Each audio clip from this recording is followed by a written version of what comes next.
1 Timothée.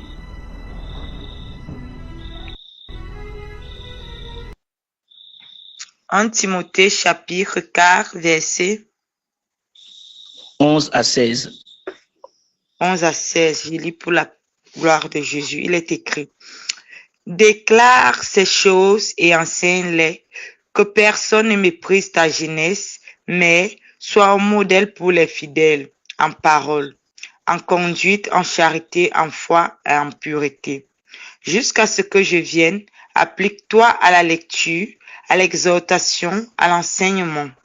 Ne néglige pas le don qui est en toi et qui t'a été donné par prophétie avec l'imposition des mains de l'Assemblée des anciens. Occupe-toi de ces choses, donne-toi tout entier à elles, afin que tes progrès soient évidents pour tous. Veille sur toi-même et sur ton enseignement, persévère dans ces choses, car en agissant ainsi, tu te sauveras toi-même et tu sauveras ceux qui t'écoutent. Voilà la parole du Seigneur. Amen. Merci beaucoup, maman Nicaise, pour cette lecture.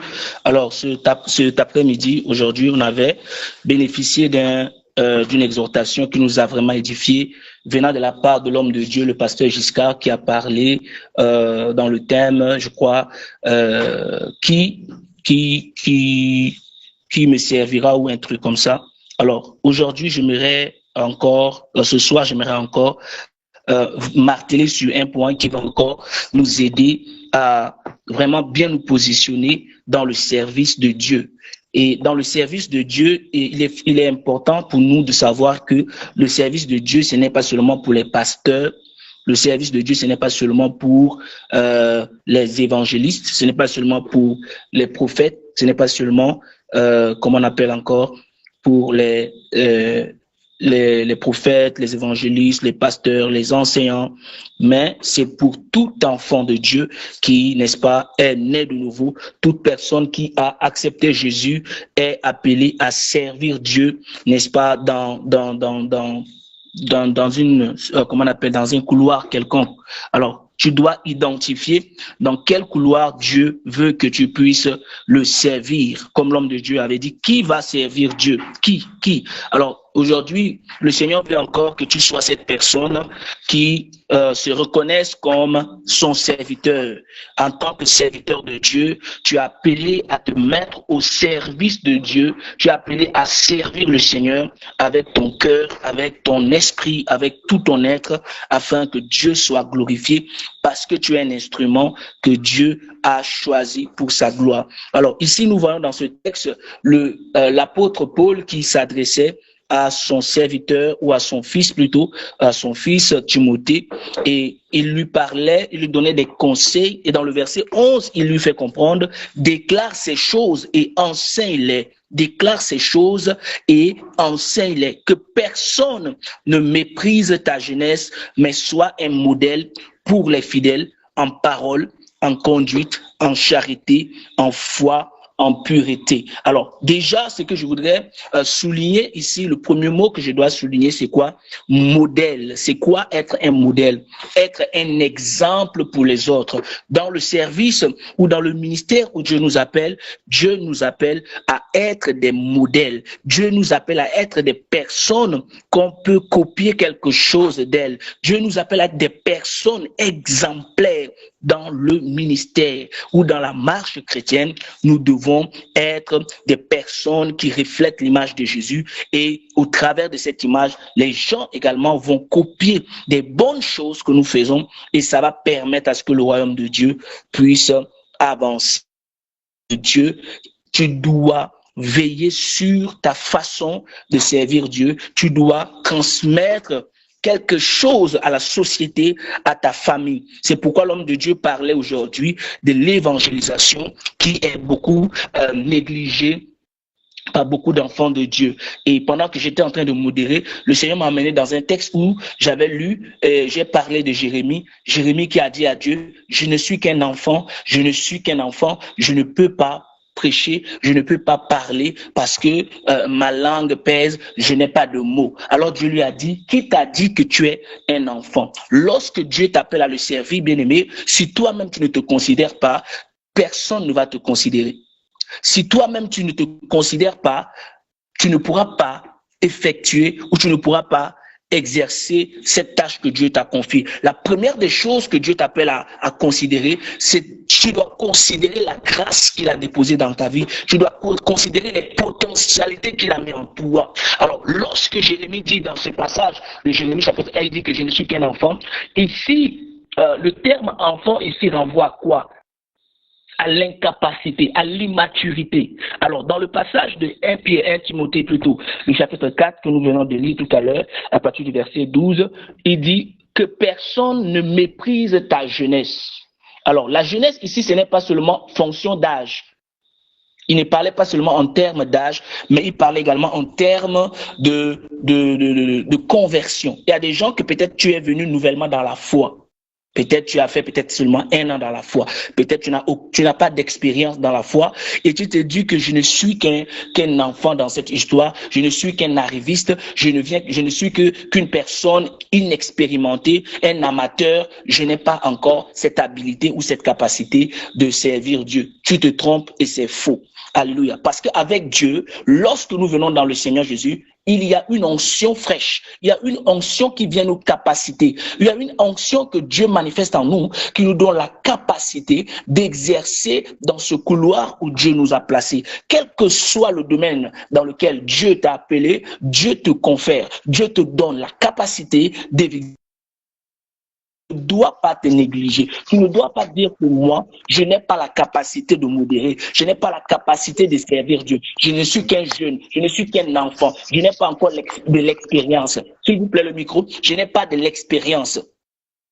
Lorsque tu parles ainsi, le diable va se lever et il va mettre en toi beaucoup de doutes, de peur, d'incertitude. Et ce qui va faire en sorte que parfois, tu peux te retrouver devant des situations où tu dois exercer avec le don, avec la puissance que Dieu t'a donnée, mais tu vas avoir peur. Tu vas dire que je ne suis pas encore qualifié, je n'ai pas encore l'onction, je n'ai pas encore la puissance, je ne suis pas pasteur. Alors, quelqu'un peut-être est mourant dans ta maison, dans ta famille, alors que tu es une solution, tu as l'onction de Dieu, tu as la présence de Dieu, tu as une parole que Dieu a mise dans ta bouche. Au lieu que tu pries pour cette personne, pour que cette personne trouve la vie, tu vas laisser cette personne mourir. Quelqu'un en train de mourir, peut-être en train d'aller en enfer, alors que tu connais la vérité, tu es là, au lieu de parler à la personne, reçois le Seigneur Jésus et tu seras sauvé. Tu peux lui-même prêcher Jean 3,16, car Dieu a tant aimé le monde, mais tu vas avoir peur parce que tu penses que ce sont les pasteurs, les évêques, les archibishops, comme aujourd'hui certains se disent, ils créent même des noms. Tu vas penser que ce sont ces gens qui sont qualifiés à parler de la part de Dieu. C'est faux. Tu as le Seigneur Jésus, tu as le Saint-Esprit, tu as la présence de Dieu. Alors personne ne doit mépriser ta jeunesse. Personne ne doit mépriser ton onction. C'est que Dieu a mis en toi. Que personne ne méprise ta jeunesse. C'est ce que l'apôtre Paul disait à Timothée, parce que Timothée était un évangéliste. Timothée était une personne qui était qualifiée dans le ministère parce qu'il servait aussi Dieu. Il avait une relation avec Dieu et malgré sa relation avec Dieu, il avait également la peur, il avait également ce qu'on appelle beaucoup de doutes, d'incertitudes et il pensait qu'il faisait les choses par lui-même. C'est pourquoi l'apôtre Paul est venu lui dire que non, ce n'est pas toi. C'est l'Esprit de Dieu qui agit en toi. Parce que l'Esprit qui est en toi, ce n'est pas un esprit de timidité, ce n'est pas un esprit de peur. Moi, je vois certaines personnes ici, quand on leur dit, viens modérer, la personne commence à avoir peur, viens exhorter même 10 minutes, la personne a peur. Pourquoi? Parce que la personne estime qu'elle n'a pas encore de niveau spirituel. Et c'est très dangereux. Alors, la jeunesse dont on parle ici, ce n'est pas en fonction d'âge. Ce n'est pas en fonction d'âge. Parfois, certains se disent qu'ils n'ont pas d'expérience. D'autres également, c'est l'âge. Si je vais me permettre de le dire, Jésus-Christ n'avait que 12 ans quand il était parti dans le temple, alors que la mission que Dieu lui avait confiée, c'était à 30 ans qu'il devait commencer sa mission. Mais à 12 ans déjà, Jésus commençait déjà à prêcher la parole de Dieu dans les synagogues. Jésus commençait à s'asseoir avec des sages, avec des hommes de Dieu, avec des pharisiens, avec des docteurs de la loi. Jésus parlait avec eux, de sorte qu'ils étaient frappés par sa doctrine, ils étaient frappés par ses connaissances, mais c'était, à notre époque, on va dire, c'était des pasteurs, c'était des prophètes, c'était des évangélistes. des docteurs. Alléluia. Des apôtres.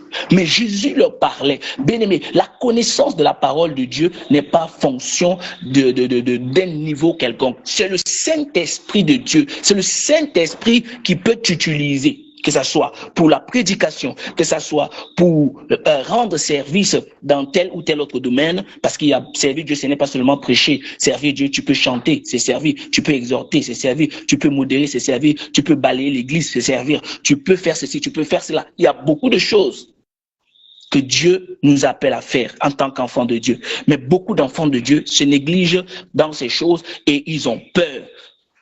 Alors ce soir, le Seigneur me dit de te dire que personne ne méprise ta jeunesse. Alors, la deuxième chose que je parlais tout à l'heure au début, je parlais d'abord d'être un modèle. Être un modèle, c'est être un exemple. Parce que si toi, tu as peur de servir Dieu, alors tu n'encourages pas les gens qui sont autour de toi. Tu n'encourages pas les frères, les sœurs qui sont là aussi à servir Dieu. Tu dois être un modèle pour ces gens. Tu dois être un modèle pour les frères dans la foi. Alors, tu dois être un modèle en parole. Premièrement, tu dois être un modèle en parole. Ça veut dire quoi? Ton langage doit être le langage d'un enfant de Dieu. Un enfant de Dieu, c'est celui qui a le langage de la foi. Un enfant de Dieu, c'est celui qui a le langage qui bénit. Un langage qui donne la vie à la société. Quel est le langage que tu as? Lorsque tu fais face à certaines situations, tu confesses le négatif, tu dis des choses qui découragent les gens autour de toi, qui ne donnent même pas envie aux gens de servir Dieu. Alors tu dois changer ton langage. Tu dois dire des choses qui donnent gloire à Dieu.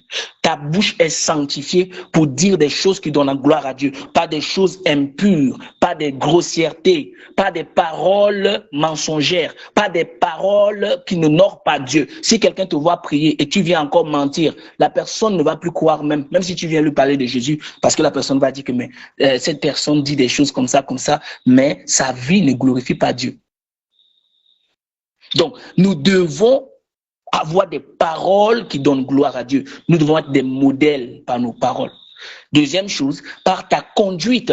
Oui, en tant qu'enfant de Dieu ou serviteur de Dieu, notre conduite compte beaucoup. Alléluia. La conduite ici renvoie à quoi? La façon de te comporter dans la société, la façon de te comporter, la façon de vivre avec les gens qui sont autour de toi ou dans ta société doit être une façon qui donne gloire à Jésus. Tu ne dois pas t'asseoir avec les moqueurs, tu ne dois pas t'asseoir avec n'importe qui.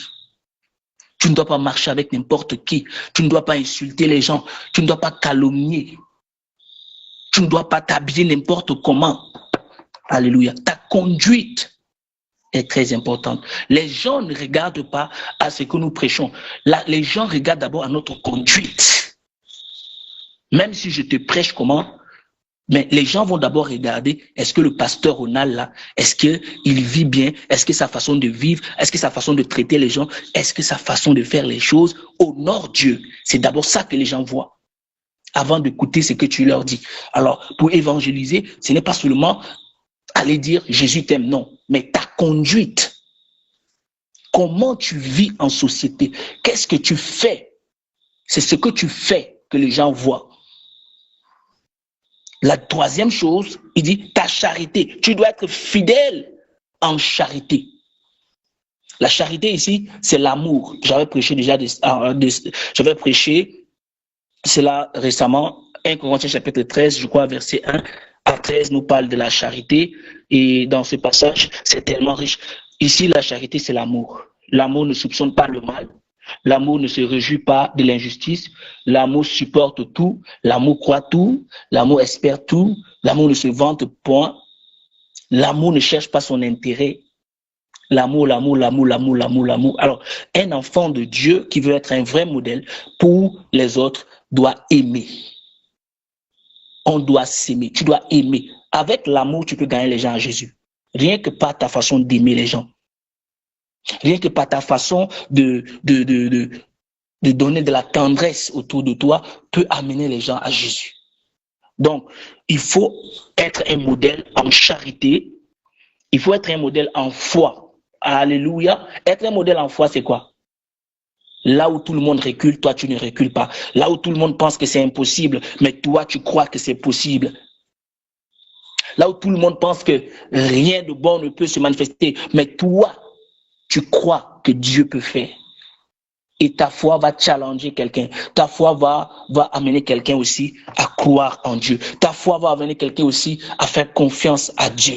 Mais si devant les situations, toi qui es un enfant de Dieu, tu as peur. Toi qui es un enfant de Dieu, tu trembles. Toi qui es un enfant de Dieu, tu recules. Alors, les gens qui sont là, tu mets encore en eux la peur. La foi ici, ça nous renvoie à l'image de David. David face à Goliath. Quand Goliath a menacé le peuple d'Israël, tout le monde reculait. Tout le monde voyait la taille de Goliath. Tout le monde avait peur d'affronter Goliath. Mais David a dit, quel est cet incirconcis qui ose, n'est-ce pas, insulter l'armée du roi des rois. David a affronté Goliath parce qu'il était un homme de foi. La pureté. Oui, bien-aimé, en tant qu'enfant de Dieu, nous devons être des modèles en pureté. Nous devons vivre dans la sainteté. Nous devons éviter les mauvaises choses qui souillent notre vie, qui nous rendent impurs devant Dieu. Nous ne devons pas toucher aux choses qui nous amènent à pécher. Nous devons vivre dans la sainteté, éviter de nous souiller. Que ce soit par nos yeux, que ce soit par nos mains, que ce soit par nos bouches, nous devons éviter de nous souiller. Donc, l'homme de Dieu, l'apôtre Paul continue à dire à son fils Timothée, jusqu'à ce que je vienne, applique-toi à la lecture, à l'exhortation, à l'enseignement. Amen. Il encourageait déjà Timothée à s'appliquer à la lecture, à l'exhortation, à l'enseignement. Pourquoi il a d'abord mis la lecture en facteur? Celui qui n'aime pas la lecture, celui qui n'aime pas méditer la parole de Dieu ne peut pas exhorter. Il faut aimer la lecture, il faut aimer la méditation de la parole de Dieu. Plus tu médites la parole de Dieu, plus le Saint-Esprit t'enseigne, plus le Saint-Esprit t'enseigne, plus il met en toi ce désir d'aller prêcher la parole de Dieu. Il met en toi ce désir d'enseigner la parole de Dieu. Il met en toi ce désir de proclamer les oracles de Dieu. Alors, si tu es rempli de la parole de Dieu, tu auras cette soif-là de déverser. Si tu es rempli de la parole de Dieu, alléluia. C'est pourquoi il dit, applique-toi à la lecture. Tu dois t'appliquer à la lecture. Tu dois t'appliquer à l'exhortation. Tu dois t'appliquer à l'enseignement. Oh, ne dis pas, je ne suis pas pasteur, donc je ne peux pas exhorter. C'est faux. Ne dis pas, je ne suis pas ceci, donc je ne peux pas. Non, applique-toi. Appliquer. S'appliquer veut dire quoi? Se donner. Tu dois te donner. Parce que si tu ne te donnes pas, rien ne va bouger. Il faut te donner. Peu importe ce qui peut s'élever, peu importe les combats, tu dois t'appliquer. Et le verset 14 dit, ne néglige pas le don qui est en toi. Bien-aimé, j'aimerais dire à quelqu'un qui m'écoute ce soir, il y a un don qui est en toi, il y a une grâce qui est en toi, il y a quelque chose que tu as que moi je n'ai pas, il y a quelque chose que tu as que l'autre n'a pas, c'est quelque chose que Dieu t'a donné. La Bible dit dans le livre de 1 Corinthiens chapitre 12 que Dieu a donné par son esprit aux hommes les dons et à chacun comme il veut. Peut-être tu as un don ici, le don de vision, tu as le don peut-être de guérison, mais tu as peur de poser la main sur les gens et les guérir. Peut-être tu as le don pour peut-être rendre service, Dieu t'a donné ce don, mais tu ne veux pas le faire. Tu t'as donné le don peut-être pour être dans l'intercession. Dieu t'a donné le don pour modérer. Dieu t'a donné le don pour beaucoup de choses. Il faut que tu te lèves, bien-aimé. Il faut que tu te lèves et que tu exerces ce don-là, que tu exerces ce que Dieu a déposé en toi, que tu exerces ce que Dieu a mis en toi, bien-aimé. Lève-toi et commence à agir. Ne reste pas assis. Un spectateur, ne sois pas un chrétien qui accompagne les autres. Non, lève-toi et exerce. Et peut-être si tu ne connais pas ton don, commence à poser tes genoux au sol. Parle au Saint-Esprit. Je sais que je ne suis pas là pour accompagner les autres. Je sais que je ne suis pas là pour rien. Révèle-moi mon don. Révèle-moi ce que tu as mis en moi, afin que je sois aussi utile pour l'avancement de ton royaume. Ce sont de telles personnes que Dieu attend. Et dans le verset 15, la Bible dit, occupe-toi de ces choses. Occupe-toi de ces choses. Occupe-toi. Ça veut dire quoi? Ne sois pas distrait par des choses éphémères. Ne sois pas distrait par des choses qui ne donnent pas gloire à Dieu. Occupe-toi de ces choses. Je vois beaucoup de chrétiens qui préfèrent vaquer dans d'autres activités. Et ils fuient la présence de Dieu. Ils n'aiment pas le service. Et ils veulent grandir. Ils veulent que Dieu les bénisse. Ils veulent que Dieu leur donne des promotions. Ils veulent que Dieu leur ouvre des portes. Bien-aimé, je vais te dire ce soir, si tu veux que Dieu t'élève, si tu veux que Dieu t'amène au sommet, sers Dieu. Sers Dieu. Véritablement.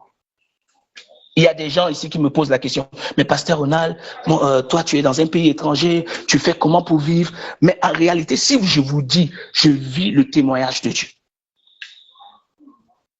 La grâce de Dieu m'accompagne. En tout et partout. Est-ce que je n'ai pas de défis? Jamais. Est-ce que je n'ai pas de difficultés parfois?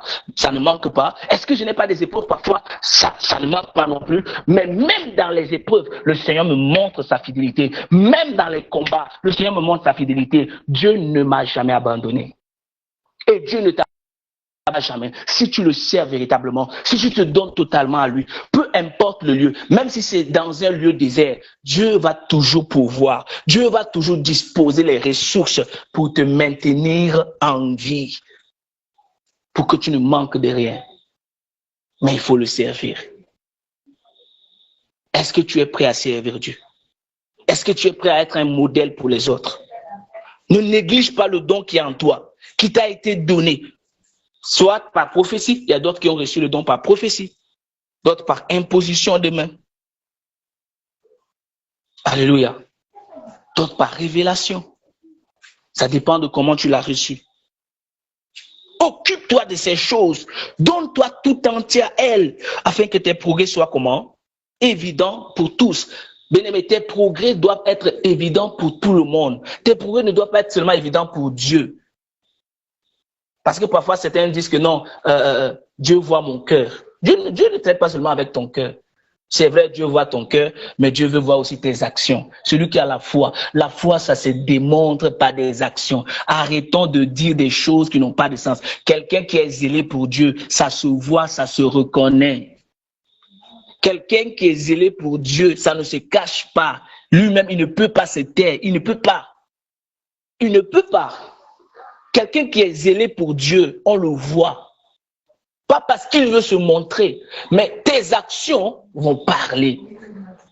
Ce que tu fais ne sera pas caché aux yeux des hommes. Pourquoi? Parce que l'onction que Dieu t'a donnée, la grâce que Dieu t'a donnée, le service que Dieu t'appelle à faire, tu ne peux pas cacher ça. Tu ne peux pas. Même si tu le veux, tu ne le peux pas. Occupe-toi de ces choses. Qu'est-ce qui t'occupe? Est-ce que c'est WhatsApp qui t'occupe? Qu'est-ce qui t'occupe? Est-ce que c'est les balades qui t'occupent? Est-ce que c'est la télévision qui t'occupe? Est-ce que c'est les salons de coiffure qui t'occupent? Est-ce que ce sont des détentes inutiles qui t'occupent? Qu'est-ce qui t'occupe? Les séries télévisées qui t'occupent? Qu'est-ce qui t'occupe? C'est ton travail qui t'occupe le plus? Occupe-toi de ces choses. Donne-toi tout entier à elles. Si toi-même tu ne te donnes pas à elles, elles ne vont pas se manifester. Il faut d'abord que toi tu te donnes à elles. En te donnant, tu vas commencer à découvrir des potentialités que Dieu a mis en toi, mais que tu ne sais pas encore. Dieu va te les révéler. Plus tu te donnes à Dieu, plus Dieu te révèle des choses cachées. Plus tu te donnes à Dieu, plus Dieu t'amène à grandir. Plus tu te donnes à Dieu, plus Dieu manifeste les dons. Plus Dieu manifeste sa grâce. Il faut te donner tout entier. Quand on dit se donner tout entier, ça veut dire quoi? Tu ne dois pas te donner à moitié. Beaucoup de chrétiens se donnent, mais à moitié. C'est pourquoi tu ne peux pas expérimenter, tu n'avances pas. Parce que tu ne te donnes pas totalement. Donne-toi totalement. Livre-toi totalement, sans réserve. Ne trouve pas des excuses. Ne trouve pas des excuses. Alléluia. Afin que tes progrès soient évidents. Qui ne veut pas progresser? Qui ne veut pas avancer? Quand on parle de progrès ici, ce n'est pas seulement sur le plan spirituel, même sur le plan naturel. Matthieu chapitre 6, verset 33 dit, « Cherchez premièrement le royaume des cieux et sa justice, et tout le reste vous sera donné. » Je n'ai jamais vu quelqu'un qui cherche Dieu et Dieu l'abandonne. Impossible. David pouvait dire quoi? Depuis que je suis né, je n'ai jamais vu le juste abandonné, ni sa postérité mendiant son pain. Lorsque tu sers Dieu, Dieu aussi va te servir. Dieu aussi va te bénir. Dieu aussi va s'occuper de toi. Donne-toi d'abord totalement. Mais beaucoup veulent que Dieu leur donne d'abord avant de le servir. Peu importe le temps que cela peut prendre, peu importe les difficultés que tu peux avoir, mais un jour viendra où le Seigneur va t'ouvrir des portes, où le Seigneur va t'amener au sommet. Toi, tu sers Dieu un peu et tu veux que Dieu te donne un peu. Tu sers Dieu un peu et tu attends. Ça, c'est l'intérêt. Ne sers pas Dieu pour un intérêt. Sers Dieu, occupe-toi. Oublie que tu as des soucis. Oublie que tu as des problèmes. Oublie que tu veux te marier. Oublie même que tu veux voyager. Oublie que tu as besoin d'un papier. Oublie toutes ces choses. Parce que tu es en train de dire à Dieu, Seigneur, que je te sers et je veux que tu me donnes. Non. Oublie. Confie-toi à Dieu. Et lorsque tu sers Dieu totalement, Dieu lui-même va te manifester. Dieu lui-même va te lever. Donc, ne te préoccupe pas des choses de la terre. Plus tu t'occupes des intérêts de Dieu, Dieu va s'occuper de tes intérêts. Alléluia. Occupons-nous des choses que Dieu nous demande à faire. Pourquoi nous sommes découragés? Pourquoi il y a des moments où tu veux prier, tu es fâché, tu t'énerves? Parce que quand tu commences à servir Dieu une fois, deux fois, trois fois, quatre fois, et que ta vie ne change pas, tu dis que mais moi j'ai fait ma part. Pourquoi Dieu n'a pas fait sa part? Tu te décourages. Mais quand tu oublies, tu ne vas même pas voir le temps passer.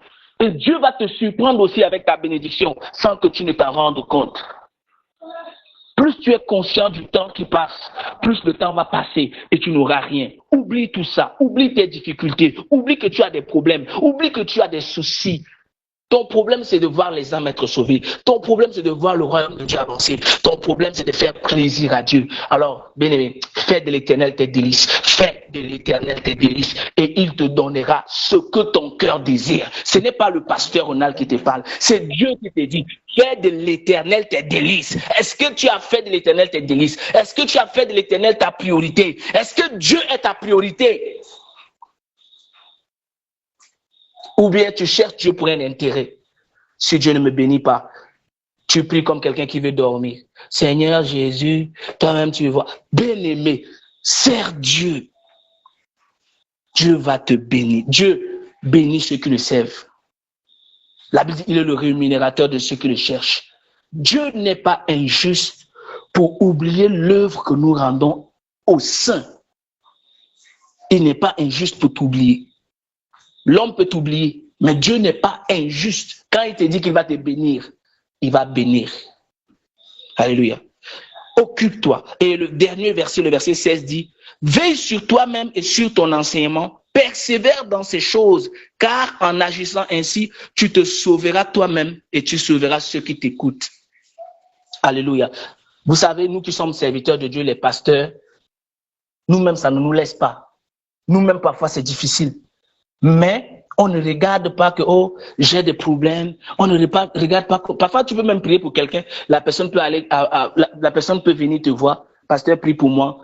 Dès que tu pries pour la personne part. Dieu peut-être peut lui donner même 1000 euros. Dieu peut lui donner peut-être 10 000 euros. Dieu peut peut-être lui ouvrir une porte de travail. Dieu peut peut-être lui donner ceci ou cela. Mais pendant ce temps, toi-même, tu as des problèmes. Mais tu ne regardes pas que tu as des problèmes, tu pries pour les autres, tu fais ce que Dieu te demande de faire. C'est comme un médecin. Il soigne les gens, mais peut-être parfois lui-même, chez lui, peut-être ses enfants sont malades. Alléluia. Il fait l'œuvre de Dieu. Il ne regarde pas.